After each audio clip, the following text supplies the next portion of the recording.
Welcome everybody to the best podcast in the world. This is your most favorite host in the world, and you are listening to the Strength and Skills podcast. And my name is Nick Tibuzek, and with me is the boss himself, Rado Bosic. What's up? Just gets better and better. Yeah, I'm running for that. So yeah. there will be the next boxing fight, and I'm gonna be the one who's gonna be the announcer. That's me. That's me. I'm looking forward to that. Yeah, absolutely. So for everyone who's listening to this podcast and watching it on YouTube, however you are enjoying this one here, we have a daily topic. And the daily topic is how to improve your muscle up.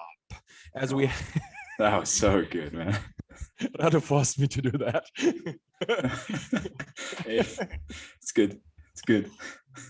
All right. As we had in the last episode, we had this topic, how to get your first muscle up. And this one is for the more experienced athletes, as I see a lot of people doing already muscle up. And I think there's the need for getting some help on that. Getting the muscle up into in the end into a better technique, a better form, and I think we have some stuff in here today that's going to help you with that. What we have to say here, you're listening to a podcast and all that stuff. I know it's not a video, except you're watching it on YouTube, but we don't have this absolute great tutorial for it because it's always very, very individual at that point. We really have to say that. And but we're gonna try and be as thorough and as precise with our explanations as possible. Absolutely. I think we can just start over with it. I think when you go on the bar, first thing for me, very, very important to improve the muscle up is how to grip the bar actually. Absolutely. This is where it starts. And I've seen that with so many people. They jump on the bar. Yeah, that's like the number one mistake, you know? Yeah. Like you obviously, you can jump on the bar, but in this dynamic motion, you just can't figure out your positioning. At least it's a lot harder to do so. Absolutely. So having something set up, something like a box or a bench nearby the bar is definitely a good starting point when it comes to the muscle up, because, it gives you the opportunity to first grip the bar before you even go into the motion. Absolutely. And it sets you up right from the start, like obviously you don't want to be too low or too high with the box. So somewhere in between so that you can almost like slide into the motion. And in that way bring yourself immediately into a good position. Absolutely. I think the next one that comes with that is how do I actually really grip the bar itself? Yeah. And for me, it's always like I want to have my knuckles on top of the bar. So it's for most people, it's like a semi-false grip. Yeah. A little bit like that. So it's not a real false grip, but you grip the bar just a little bit more with the hand over the bar. Not like that you have the whole palm on it, but you grip it just a little bit more. It forces you to grip the bar harder, and you have to have a better grip in the end and some more grip strength, but it gives you so much more energy into the bar that you will immediately feel it when you start pulling. You just pull with more explosiveness because you have so much better power into it. This helps so much. And one thing that I also always have to mention there, you're shortening the way. Yes. And it makes the transition so much easier. Absolutely. Yeah, this one. Yeah, sorry. Please go on. Yeah, this one was like really an eye-opener for me. Like initially when I started to do my first muscle ups, like I was jumping on the bar, I didn't use a box. And then while I was jumping, you can't use the semi-false grip then, because you just lose it. And when you are in this almost like neutral wrist position where the wrist is directly below the bar, you just as you said, have a lot more distance to travel. And the transition, it's incredible. Like not only the pulling phase, but the transition becomes all of a sudden a lot more harder. Yeah. So definitely try and use that semi-false grip where the wrist is like almost like in line with the bar. Try and use it to the advantage because it's just going to make the muscle up a whole lot of easier. Absolutely. And I think like also something that's important to talk about is you definitely want to close the bar with your thumb when you do the muscle up. Oh yeah. So I see so many people out there just, using this. You can call it suicide grip also in the muscle up, because it's the same situation. You're just not secure. Sure, you maybe have a bit more pulling surface because of that extra thumb, but you have so much less security then. And so many people just risk sliding out of the movement as they transition into the dip.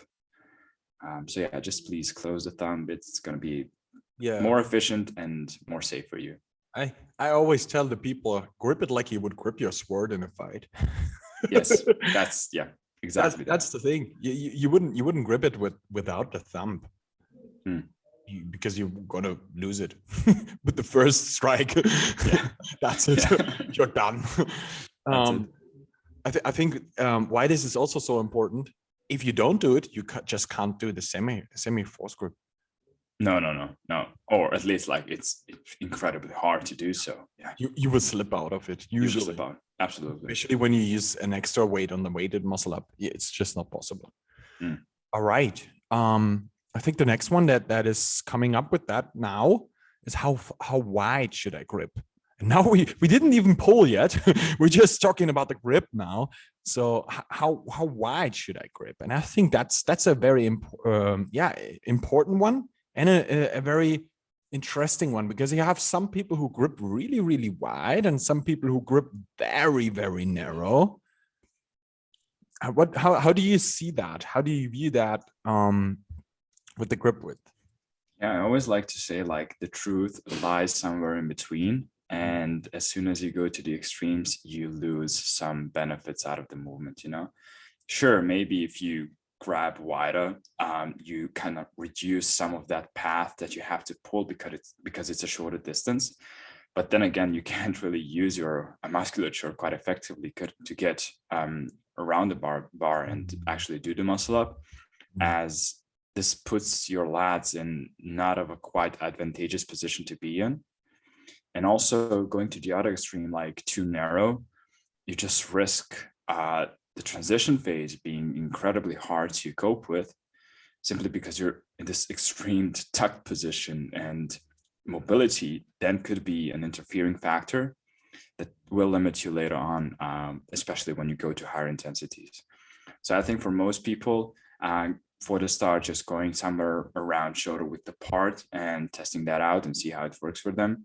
But the interesting thing is, like, if people struggle with muscle ups, especially when it comes to weighted work, and they have issues pulling hard and transitioning over into the dip, like grabbing slightly more narrow is just a quick fix to ultimately do the muscle up, simply because it allows them to fire better out of the lat and use it more effectively throughout the motion. Yeah. And this is not to misunderstand, as you should grip very, very narrow. Yeah. This is it's somewhere in the middle for most people. And so this is why I said this is very individual, because you can't say, oh, everyone should grip a little bit more narrow or everyone should grip a little bit more wider, because I see some people when I see them doing muscle ups, like a friend of mine right here, I was looking at him. I was sitting right here, and there's a bar right next to me in our gym here. I was sitting right here. I was working. He was training, and I was looking at him and say, Flo, just grip a little wider, and you're gonna do the weighted muscle up a little bit better. And he gripped a little bit wider, and you could see the technique just improved. But it was so weird for him. It felt so shit. It was like, no, that's not mine. And I was sitting there, and I can't argue with that. If you don't want to do it, that's your stuff about it. It's not my problem. But a lot of people, when you look at it from a biomechanical point, when you grip too narrow, you usually get into the problem that the transition gets a little bit harder because you're going to be a little bit far away from the bar when you pull, in the transition phase, in the lower part of the transition phase. Let's say it that way. And that's going to make it harder than needed. On the other hand, if you grip it too wide, you definitely get into the trouble that you just will not be able to pull very well. So it should be somewhere in between. And sometimes it's just about 2 centimeters or something, a little bit more narrow, a little bit wider. And it helps so much at that point. So I can't say this is the best grip for everyone, but I can say sometimes you should experiment with that, film it, and watch all the angles that you're using. And I think that's a very important one. Watch it from the side. How far are you away from the bar actually? Is that because you gripped too narrow, or is that because you swing too much backwards? That's something we're going to talk about later in the episode. But I just lost my point. But Gotcha. Yeah. It's a lot of it. It's just trial and error, and if you try out a new grip and it feels weird at the start, just don't give up on it and try and do it for a longer period of time and see how your movement develops. If it doesn't work for you, switch it up and do something different. So a lot of it's just experimentation, I was doing like shoulder width apart, then went too wide, then transitioned over to a more narrow grip. And right now a more narrow grip just works well for me. So yeah, that's something that you have to find out for yourself. Absolutely. And now we can go to the next topic, I think, which is how much should you swing forward? And that's a very interesting one because it also depends on the individual. As the smaller you are, most of the time, the less you need to swing forward. And it's of course, it makes absolutely sense because usually when you're smaller, your arms are shorter. So that makes everything a little bit easier. So the center of mass, of course, is a little bit closer to the bar. And the interesting part here gets to the point that we need to keep the center of mass as close to the bar as possible. And the taller you are, the bigger is the range, of course. And the difficult part here gets to the point when people swing very much forward, it pulls them so far backwards. And that gets you to the point where you get actually into trouble because when you are too far away from the bar, the transition gets so hard. You just can't come over the bar. And what also always will happen, because the center of mass is so far behind the bar now, your legs will come up now. That's the issue. Your legs will come up now, and in a competition, this will usually get you a no rep. And that's something you don't want. So you have to keep, because the center of mass is so far away. So don't swing too much forward to improve the legs coming up. Yeah, I agree on that. Like, for me, at the start, I was like initially thinking, okay, if I swing more, I'm going to have more momentum from the bottom. It's going to pick me up and give me an easier time actually transitioning. And thinking of something like pulling from a dead hang was like, okay, this is extra tough. When in fact, if you just kind of roll yourself into the motion and be really close to that dead hang position, just as you said, that's going to be more efficient from this center of mass standpoint of things, simply because you'll be able to, be closer to the bar, transition easier. So obviously you still want to have a certain amount of this pendulum motion that's going to pick you up and allow you to transition, but not all too much. When you look at like the top pullers in the world pulling muscle ups, it almost looks like they're pulling from the dead hang position, which is crazy, It's simply because it's more efficient for them. I always remember this example of Frederick Imausen, his 45 kilo muscle up. he almost like pulled it from a dead hang. I mean, it wasn't a dead hang. He still had a certain amount of swing, but he didn't like swing extremely all the way forward because he wouldn't be able to transition and complete the rep. Yeah, absolutely.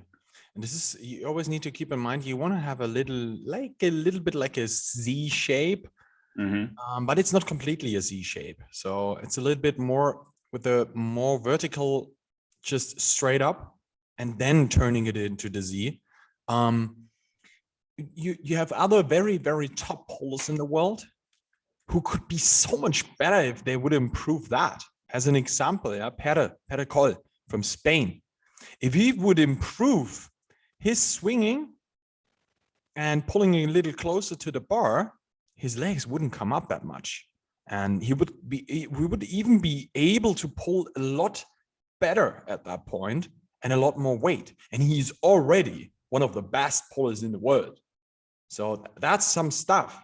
When you look at that, then you see how much this can influence actually top performance, and not only the one who's ready for, okay, I just need to improve my muscle up by and to get from 10 to 15. This is the stuff what leads to, okay, am I gonna do a world record at that point?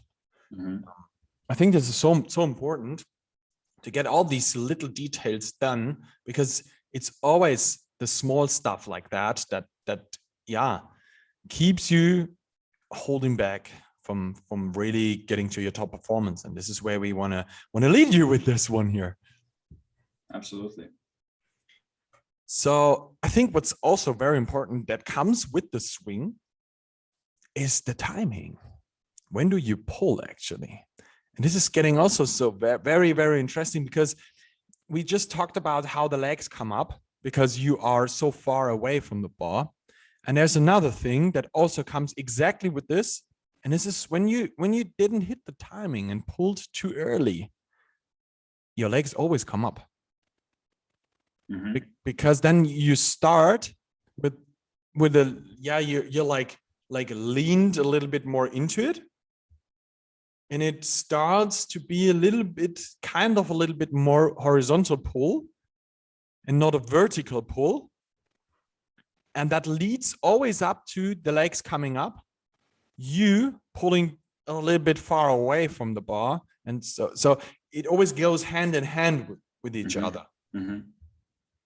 Usually when you pull too early, when you are on the way swinging forward, then you usually pull too far away from the bar. This always goes hand in hand. And when you actually have the right timing, which is pretty much when you have the point of return, just like a millisecond later, it's very hard to hit that really good. Some people really have the very good feeling for that. And when you look at that, that's for most people the turning point. Timing and staying close to the bar is for most people the thing. Yes, I view the timing as one of the hardest aspects of the muscle up to master, because it just changes with the intensity, you know? Like, sure, with lower intensity, you can probably have an easier time hitting the timing, but then as you place load on the muscle up, the load kind of urges you and forces you. I don't know why, but you have this certain urge to pull earlier because you're afraid you're not going to be able to transition if you pull slightly later. When in fact, if you just gave yourself a bit more time, waited for this millisecond that you mentioned, and pulled at that turning point, it would actually be easier for you. So I always have this experience over and over again with myself, like, okay, timing is really important. Just this one quick fix, and you have just so much ease with the muscle up then. Absolutely. So when you are actually pulling, and for me, there's one thing that a lot of people really fail on. During the pull, and when you're swinging backwards and upwards, a lot of people really have issues bringing the center of mass below the bar and behind the bar. So in most cases, when you give them the cue, bring that hip backwards. Just pull the hip a little bit backwards so that you bring the center of mass under the bar or behind it, especially for the transition. That's the most important part right here. It makes it so much easier to get over the bar in the transition. This is where a lot of people just like fail. And the issue that comes with that cue is that a lot of people misunderstand this as, yeah, then I go very much backwards on the bar and then are much more far away from the bar. And this is where this really gets difficult, because that's the stuff where we as coaches always have to find the right cue for the person, because all that we are telling right here might be the wrong cue for you or the right one, because people understand things different. And this is in the end some stuff of the art of coaching in the end, to find the right cue for the right person so that we can actually help you the right way. It's so important at that point. Don't misunderstand this stuff. Try to get it like a picture into your head to understand what picture we are talking about, because that's so important. Then you can get into the cueing that we are telling you. That's a very important one at that point, that we have that right.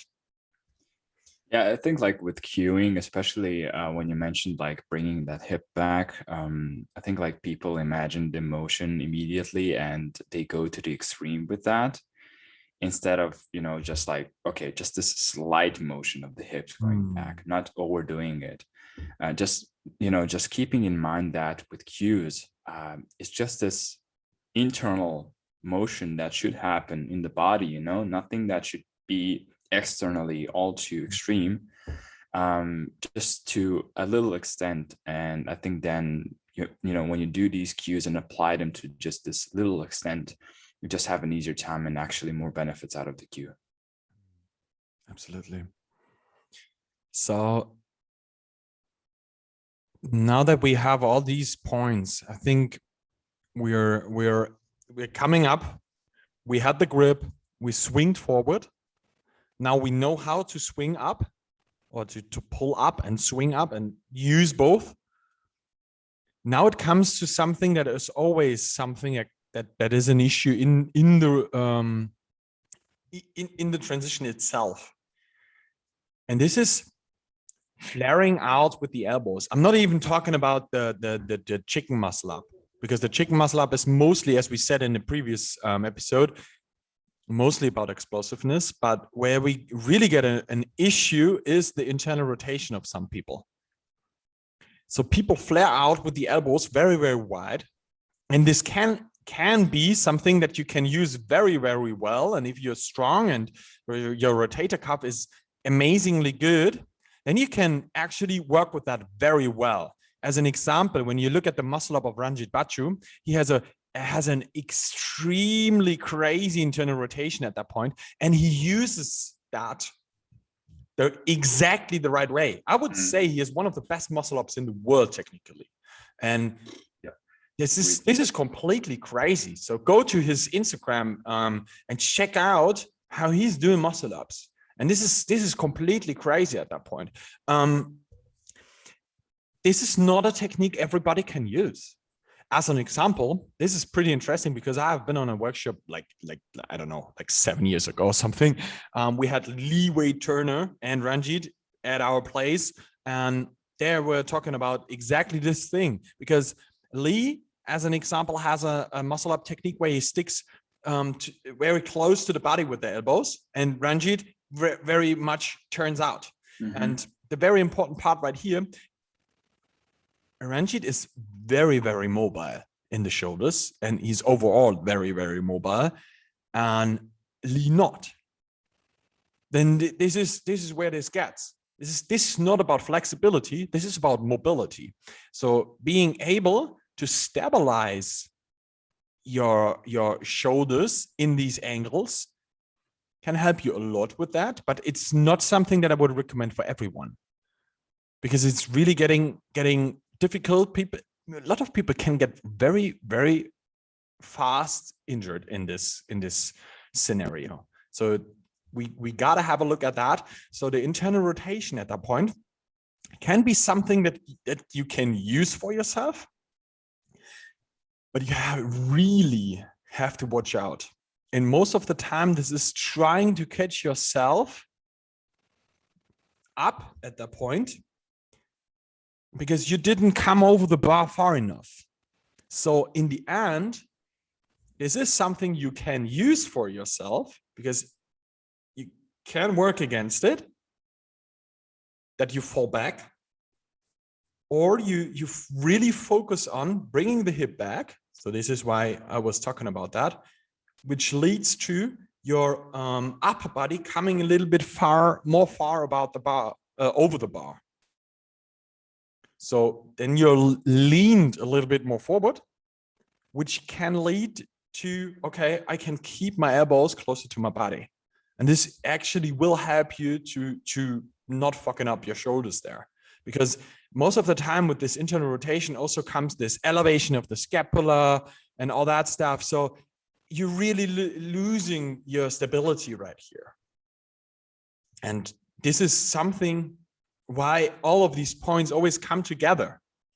Because with the best grip, in the best grip width, you are in a better position to pull better. Then you come up the bar with enough swing and enough explosiveness, not too far away from the bar. And in the end, when you brought the hip enough backwards, you can easily do the transition without too much of the internal rotation, and really having a very smooth muscle up in the end. And this is where we wanted to get this. Yeah, I absolutely agree with everything you said. So I would, like for the start, just try and learn the muscle up with that almost tucked elbow position. And then as you become more advanced, you can then play around with that and see how internal rotation in the transition, this extreme internal rotation, affects your muscle up form, but also your shoulder health, as you don't want to risk one for the other, obviously, so yeah, I've honestly I've never tried this internal rotation, so this is a nice idea. I would say I'm going to test it out in my training during warm-ups and see how that affects me. So I think something that is very, very underestimated to get all these points together is actually the ring muscle up. So I would recommend for everyone who's learning a muscle up, first learn the ring muscle up, because it leads to not making all the mistakes that a lot of people make at that point, because it will lead to you can't swing too much forward. You have to find the right positioning. You have to do the transition very close, because when you go too wide, you just die. And it helps you with most of the stuff. And also having a strong false grip in the rings will help you with the semi-false grip on the bar. So in the end, when you use the ring muscle up the right way, you can actually use it very, very well to improve your technique on the muscle up, actually. Because you have to pull very close to the body. You can't pull very far away from the body, except if you are very, very, very strong. But especially for those who are not at that point yet, it's amazing to use it as a tool to improve your technical aspects here. How do you view that? Yeah, I've actually learned the ring muscle up first before the bar muscle up. And I was able to do like sets of 3, if I remember correctly. And it's been exactly that, what you mentioned. Like as soon as I transitioned over to practicing the bar muscle up, I had no issues with the pulling phase in the sense of being, in an extreme extension or flexion, so it was quite vertical. Also the transition phase, like I didn't flare my elbows out because, you know, in the ring muscle up, it's just natural for you to move the elbow close to the body. So I've had this transfer, and I think, yeah, it's definitely a good recommendation to, you know, just go and try and reach 3 to 5 ring muscle ups before you kind of transition over to the bar muscle up, as that's going to give you a nice base of understanding of the motion itself and how the transition should look like and feel like, to an extremer extent, I would say, because the transition in the ring muscle up is a bit more extreme than in the bar muscle up. You know, you just, and also like, because of that, it's a nice conditioning drill for the elbows, especially and the wrists, because you still require a certain amount of flexion to hold that semi-false grip. And also in the transition of the muscle up, it could take a toll on the elbow. So using the ring muscle up as a preparatory drill for the bar muscle up is always a good idea, I would say. Absolutely. Not to forget how much work the shoulder girdle and the rotator cuff has. Oh, yes, absolutely. Absolutely. And this is something you need to have that strong when you do the bar muscle up, because the bar muscle up is so much faster usually. Yes. And when you do the bar muscle up and it's so fast and explosive, you have already to be able to stabilize very, very fast. So you catch yourself up in the transition and you're not strong enough, you're going to lose the stability. Yeah, and you don't have the time to think about the positions, you know, those positions already have to be ingrained. And the way you ingrain them is by practicing the ring muscle up. That's it. All right. So I think we covered a lot of stuff here for the muscle up. If you have any more problems with the muscle up, maybe, and you already are aware of it, please let us know in the comments, or you shoot us a message on Instagram, and then we may talk about it in an upcoming episode, because we love to really talk about the details in that exercise. And if we can help you with that, that would be amazing. If you need a very good eye for that and some help with that, you're absolutely free to contact us on bar-bellcoaching.de/links. You can easily just make yourself an appointment with us, and then we're going to talk about, okay, where do you need help? How can we help you? And yes, that's coaching, and coaching is always not for free, but actually in the end, we are definitely able to help you. And if you are ready to get some help, then always feel free to contact us here. All right. Thank you so much for listening. If you know someone who needs some help with the muscle up, please send them over this episode. Would be amazing if we can reach out to as many people as possible with this episode who need the help right here. Thank you so much.